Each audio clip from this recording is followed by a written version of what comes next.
हा.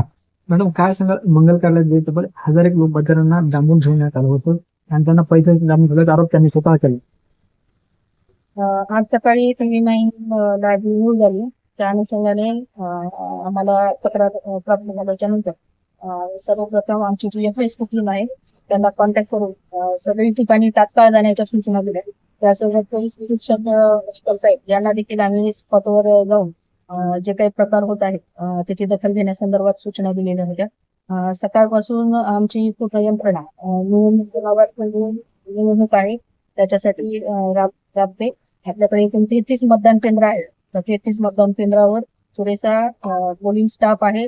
तसेच आपली आचारसंहितेच्या अनुषंगाने जे विविध पथक गठीत आहेत, पथक प्लस पोलीस यंत्रणा देखील थोडीशी गावांमध्ये आज रोजी उपस्थित आहे. आज रोजी प्रत्येक मतदान केंद्रावर मी आणि आपले सहाय्यक निवडणूक अधिकारी तसेच माननीय आपले निवडणूक निरीक्षक हे देखील धर्माबाद नगर परिषदच्या हातीमध्ये आज रोजी उपस्थित आहे. आम्ही सर्वजण फील्डवर आहोत. सकाळच्या प्रक्रिया मतदान प्रक्रिया प्रत्येक बूथवर सुरळीत चालू आहे. काही ठिकाणी जिथं कुठे प्रॉब्लेम येतात आम्ही तिथे तात्काळ पोहोचून आमचं जे मतदान सुरळीत चालू राहण्याची प्रक्रिया आहे. सकाळी जे प्रकार घडला त्या युनानी मंगल कार्यालयात त्या संदर्भात राष्ट्रवादीच्या उमेदवारांनी तक्रार दाखल केली आहे. त्या अनुषंगाने काही गुन्हा दाखल केलेला आहे. निवडणूक आयोगाला ते कळवलेलं आहे. काय नाही आपली जी सकाळची तक्रार झालेली आहे नगर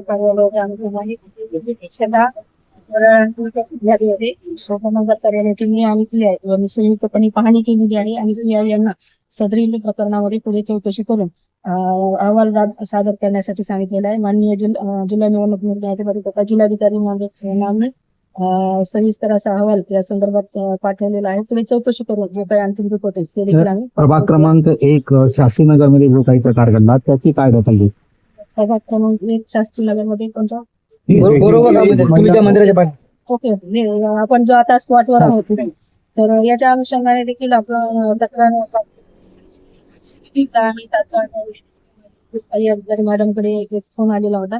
त्या अनुषंगाने जसाही फोन आला तसं FST टीमला इथे पाठवलेलं होतं. तसेच पोलीस विभागाला देखील आपण कळवण्यात आलेलं होतं.